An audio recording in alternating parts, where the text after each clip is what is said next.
Ah, the 1960s. What a time it was when my fave Audrey was at the height of her fame, and so were these guys. Who wouldn't want to go back as depicted in this film? Well, aside from all the crazy crap and visions that happen, especially at night, you know, when the lights are getting all dim and it gets dark. Wait, what? Nah! What is up, everybody? Random Man here. I hope everyone out there is continuing to stay safe and be well during this unpredictable time as I am here bringing you my review for Last Night in Soho.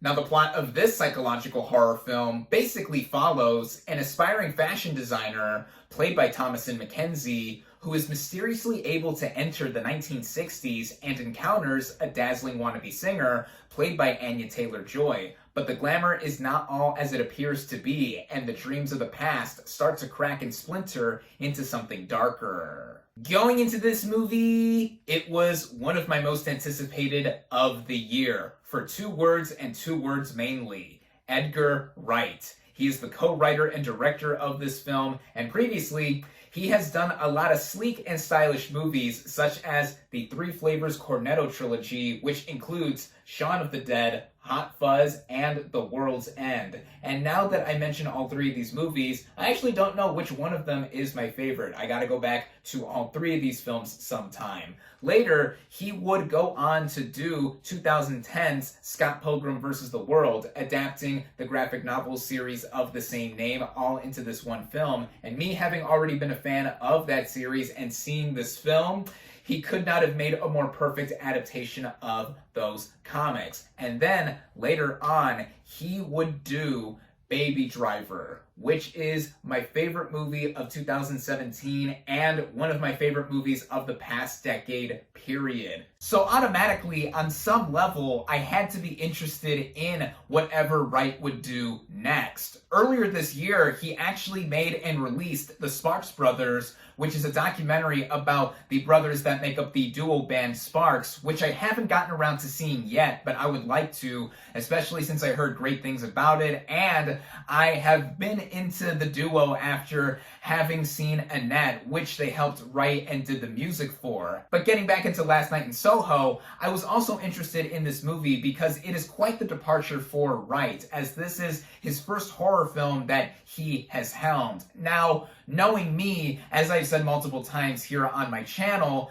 I am usually averse to horror movies, given that it is my least favorite genre of film. But if the story or concept gets me interested, or with someone behind the camera like Wright, it will get me to give the movie a chance. And so luckily, after multiple delays, just like many other movies have faced within the past year or so, we have now gotten this movie, and I saw it at the first public screening in theaters where it is only currently available. Starting out with the cast and their performances, we have Thomasin McKenzie as Eloise, or Ellie, our main protagonist, who has just been accepted into the London School of Fashion and would like to be a big-name fashion designer. Now, previously, I have seen and enjoyed McKenzie in films such as 2018's Leave No Trace and 2019's Jojo Rabbit. And now here, given another full-on lead role, I think that she is magnificent in this film.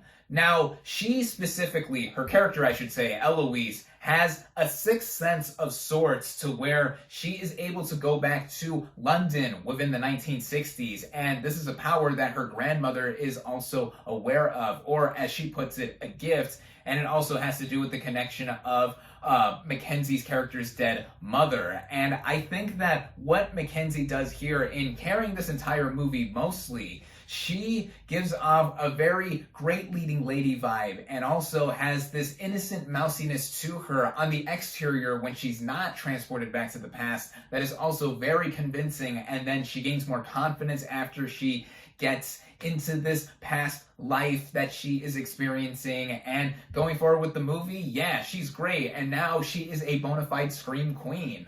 Also leading this film in a lot of ways is another Scream Queen, Anya Taylor-Joy, who is coming off of the heels of her big success with The Queen's Gambit, a miniseries that I love and she's racked up quite a few awards for, and she is back here to her roots of sorts, given that her film debut was the folk horror film The Witch, and this is quite a different movie from The Witch, despite both of them being horror, and I think that Anya Taylor-Joy as Sandy, the character that Mackenzie's character experiences the memories of, makes her fit right into this world. Also, given that Sandy is Ellie's muse of sorts for fashion, Taylor-Joy looks stunning across this movie in the various outfits that she wears, and she even does her own singing with her rendition of the song Downtown, which has been used for quite a bit of the marketing for this movie. And yeah, is there anything Anya Taylor-Joy can't do? There are other high-profile players in this film, such as Matt Smith as Jack, who is Sandy's boyfriend and manager, and has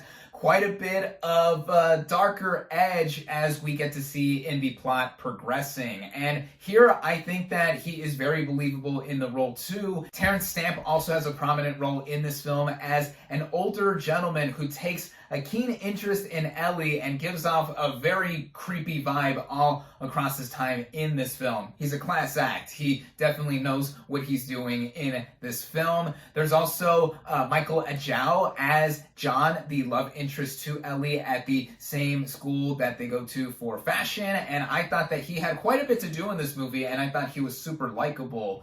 Then there's Diana Rigg as Miss Collins, the landlord who rents out a room to Ellie early on in the movie, and sadly, this is her final film appearance, and it's also the final film appearance of Margaret Nolan, who also pops up in this film. But both of them, specifically Rigg, give some of the best performances that I've seen from them. And Rigg herself was a part of the swinging 60s as this movie depicts, so in itself, this movie is a nice tribute to the era that she was a part of. And I also want to give a quick mention to James and Oliver Phelps, who many of us know as Fred and George Weasley from the Harry Potter films, and they're in this movie in Blink and You'll Miss It appearances. So all in all, I think the performances here are all outstanding, especially Thomasin McKenzie and Anya Taylor-Joy.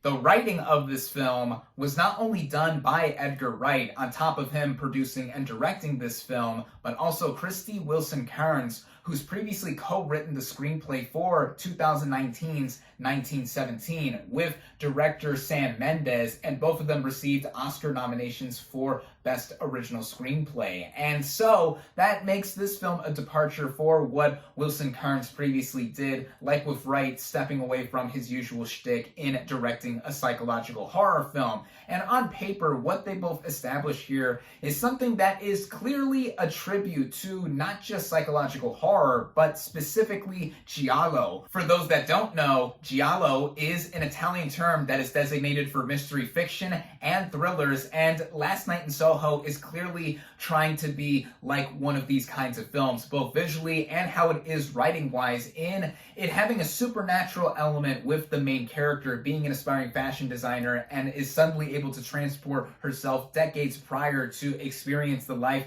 of someone else, and it has quite a few sinister elements that go along with it too. And I think that what this movie does early on in setting itself up and going with this momentum that has us both trying to unravel the pieces with what is going on and also seeing how this movie is aesthetically, it's quite something to watch. This also goes right into the directing by Edgar Wright, and this right away too, one would notice that it's not directed like how one would expect a film from Edgar Wright would be directed. As gone are a lot of the quick cuts and mashes and that signature sleek style that he usually has with his movies, as this goes for a more traditionally shot approach, or at least in fitting with the genre of horror, with some moments that have a lot of jump scares with them, which usually I'm not a fan of, but there were quite a few that did get me, and also just going with a specific vibe about it that is not like what Wright has done before. And I, for one, welcome that, because I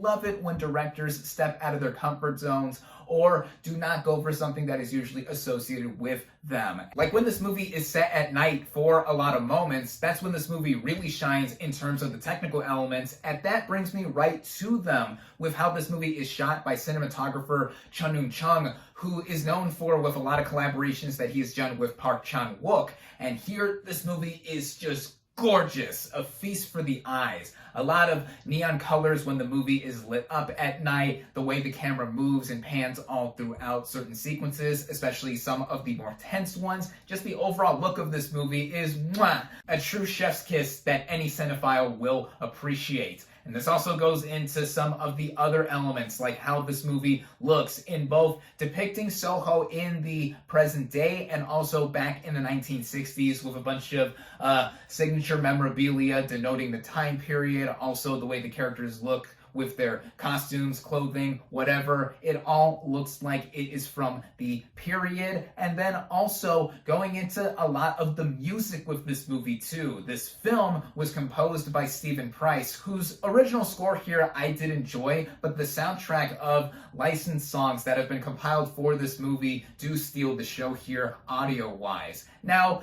even though this film does take place in London in the 1960s, no songs from these guys, the Beatles, are featured in this movie, but we do get some notable tracks here, like Downtown, as I've already mentioned, as sung by Taylor-Joy in this movie, a cappella style. She even recorded 2 separate studio versions, both upbeat and downbeat versions of the song as well, which is great. And then there's also the song that this movie's title borrows from, Last Night in Soho, and Eloise, named after our main character, of course. It all fits together in this movie, really feeling something like a true aesthetic. And in the way it moves along as well, the way it is cut together, it runs at just under 2 hours, which I never felt this movie hitch up at all. It kept itself mostly consistent in the way it ran, although I do have to say that compared to the first half, the second half of this movie did move a little differently than what was initially set up and executed. Not that I was bored, not at all.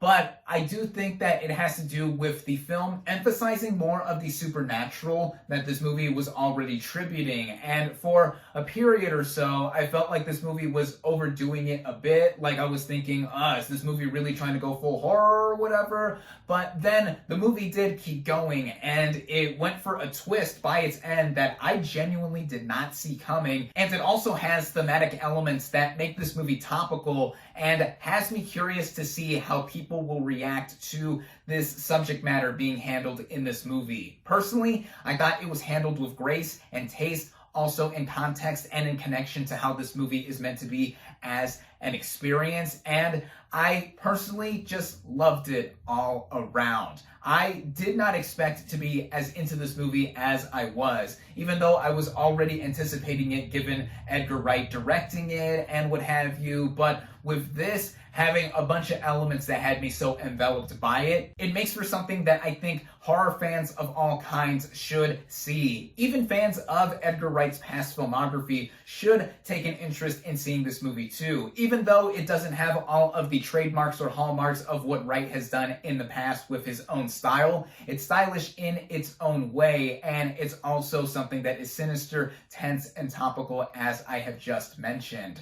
Now, this isn't my favorite film that Wright has directed. That honor still goes to Baby Driver, but nevertheless, I loved Last Night in Soho. It is one of my favorite films of the year thus far. I highly recommend it.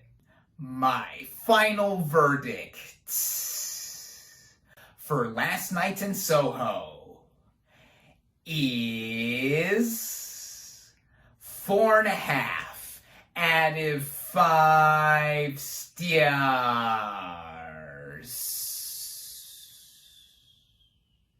Thank you all, as always, for watching. Be sure to like this video, comment on what you thought of Last Night in Soho. Social media links in the description. Subscribe to my channel for more, and I'll catch you on the next movie review.